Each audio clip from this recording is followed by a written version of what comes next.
Xin chào tất cả mọi người nha. Thì nay tiếp tục thăm bẫy mọi người. Cái bẫy này hầu như là huyền thoại luôn. Rồi ép dưa kìa, mà thấy chuột chết rồi. Thăm chiến nào cũng dính mọi người, thấy phân cả đống nằm dưới đây không? Dính nữa mọi người. Mà chiến này dính gắn cỏ. Không ngờ. Không ngờ chừng 4-5 lạng gì. Rồi khai trương con nữa, hy vọng nay trúng nha.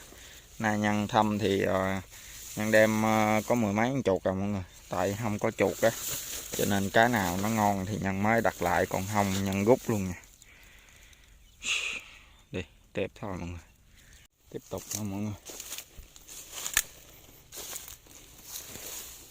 Không mất cái bẫy này. Chín rồi trứng mắt không mất. Con ngựa nữa. Con ngựa nhỏ không ta? Kỳ ta.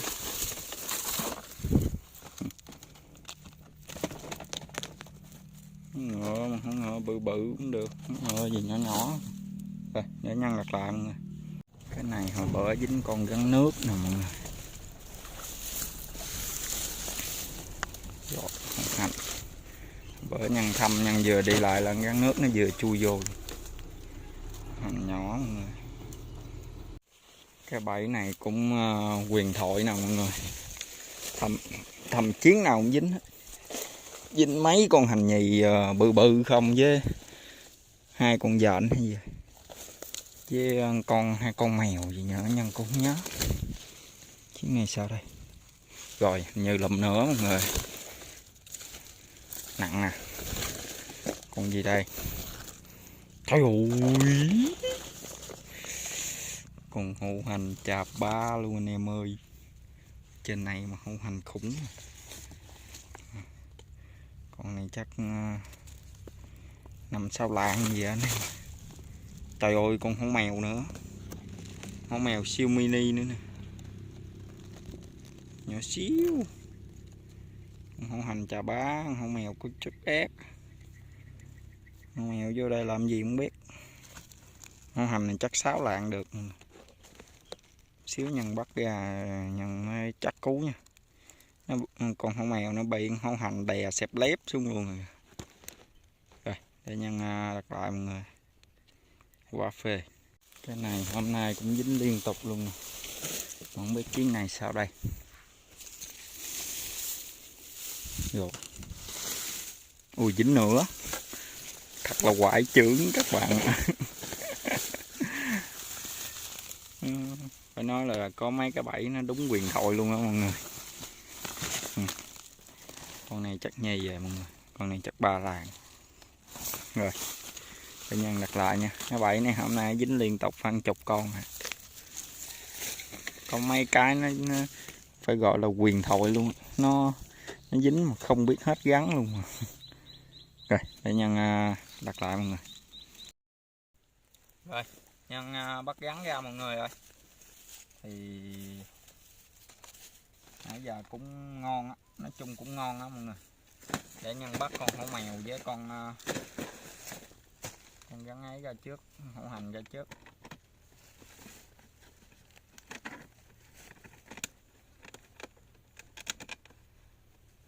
Cái bẫy này nó thuộc dạng huyền thoại luôn á mọi người. Những cái khu này nè.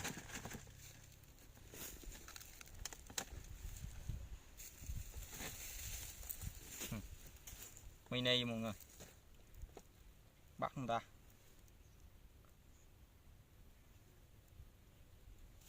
Bắt luôn. Gom lại để dành mọi người. Con hổ hành nó chạy. Hổ hành này chừng 5 lạng à mọi người. Hồi nãy nhân nhìn trong bẫy thấy nó to quá, mà sao ra ngoài nhìn nó không được to mấy. Chừng 5 lạng bắn.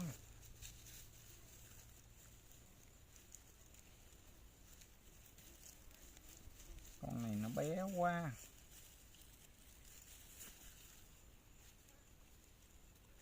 Đâu rồi, con dây đâu rồi.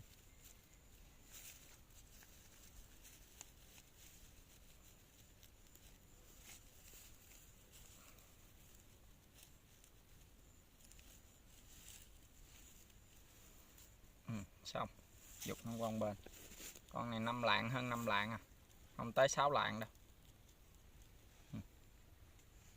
Hồi bữa cái con gắn mà dính chung bẫy với con hành khủng á mọi người, giờ nhân cân 6 lạng mà sao bữa nhân đón có chừng 4 lạng mấy không biết.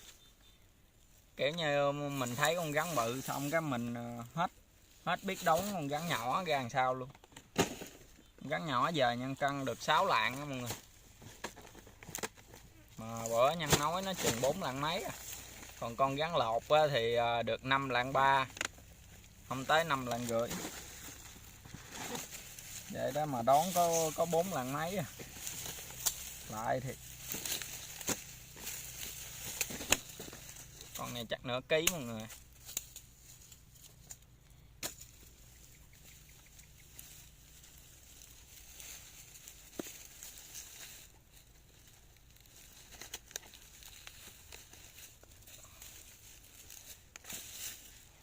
Bình Thuận dạo này khó sống lắm nha mọi người.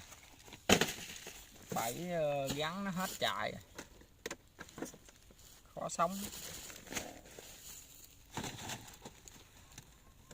Không phải như lúc mà nhân mới lên.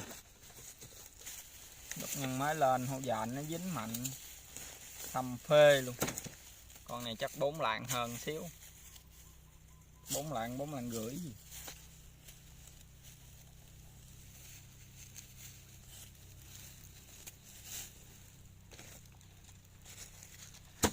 Giờ còn nhiêu ăn nhiêu thôi mọi người.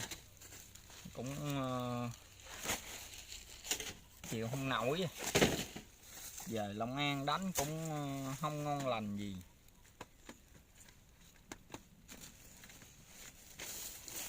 Trong mùa này thì phải chịu thôi mọi người. Mùa này mà đòi dính dữ quá là sao được. Làm gì có dính dữ.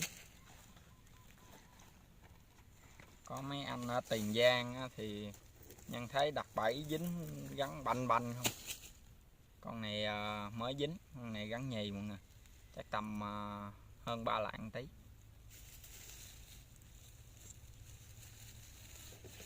Thấy mấy anh ở Cái Bè hay gì á đăng lên nhóm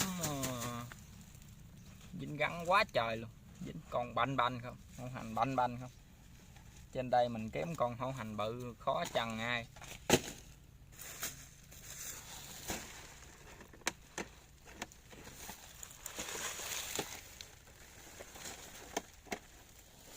Trên đây là hổ hành mình dày không nè.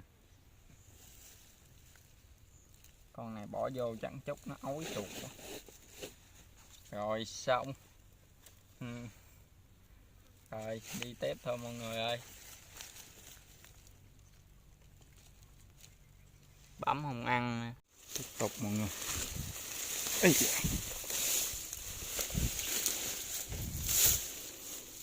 Rồi trống lỏng gì ta.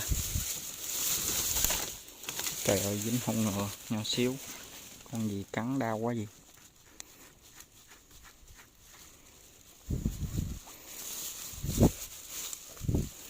Dính hông ngờ chừng 3 lạng nữa. Rồi để nhân đặt lại nha. Tiếp tục mọi người. Thì dạ cái này cũng là quyền thoại nè mọi người. Nè mọi người nhớ chỗ này. Rồi dính nữa mọi người ơi. Con dạnh thứ 3 của cái bẫy này. Mà không to, nó tầm cỡ. Con này vô nhì không biết. Ui con này vô nhì phải không mọi người. Con này ký mấy. Con này to nhất hôm nay. Trời ơi nó khù. Ghê không mọi người. Ôi ôi. Ôi ôi đã. Y chang anh em nào ngủ ngáy. Y chang anh được ngủ. Y chang anh được ngủ luôn. Ôi ôi.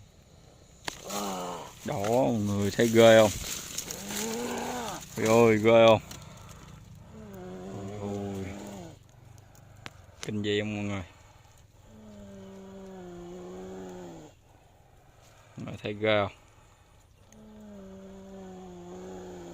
Y chang anh được kìa, mọi người coi nó phùng lên nó bự gấp đôi luôn.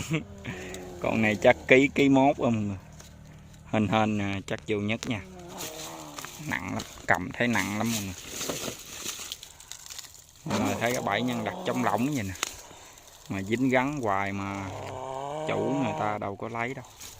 Chủ vườn này người ta đâu có lấy đâu. Người ta không tham á mọi người. Rồi, để nhân đặt lại nha.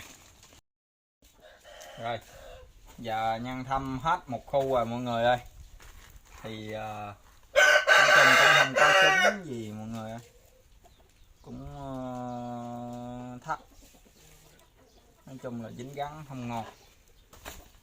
Khu này đợt hổm ba mấy cái mà đợt này không biết còn được ba mấy cái không, mà nhân đi chừng 2 tiếng đồng hồ là hết bẫy á mọi người.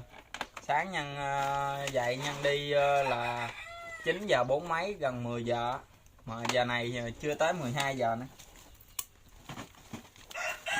Không hiểu luôn, 7 giờ biết rồi đâu hết rồi nè. Sáng giờ nhân xài chắc khoảng 7-8 chục, còn nhiêu là nhân rút nhân dời mấy cái mà nó không dính thành dính.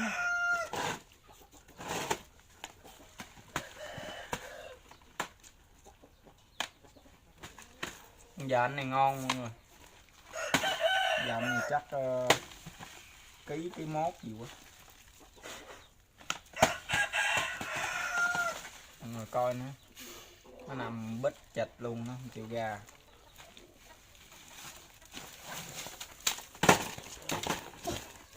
Con này chắc ký mốt mọi người. Quậy mình mấy anh chày chóc dãy hết.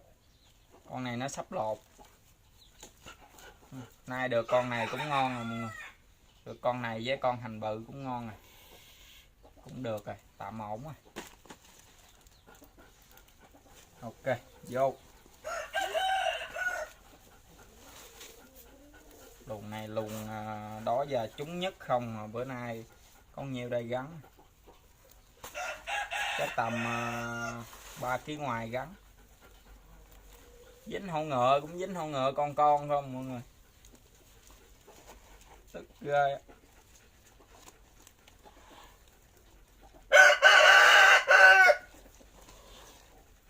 Rồi, để nhân kiếm cái cân thử.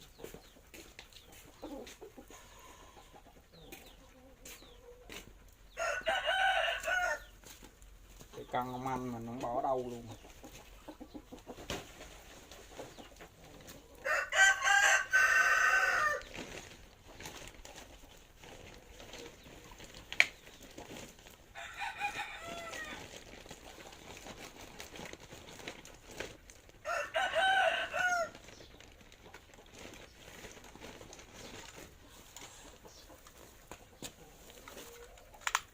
Lấy cái cân nhân luôn. Lên chắc được 3 kg ngoài.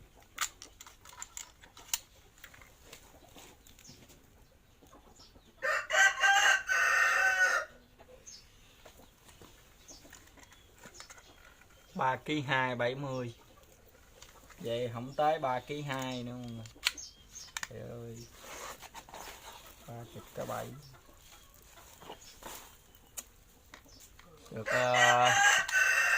Được con dện ngon nè, với con hành nhì, với con hành bự không biết vô nhất không, chứ nhân nghĩ nó chắc cũng nhì à mọi người.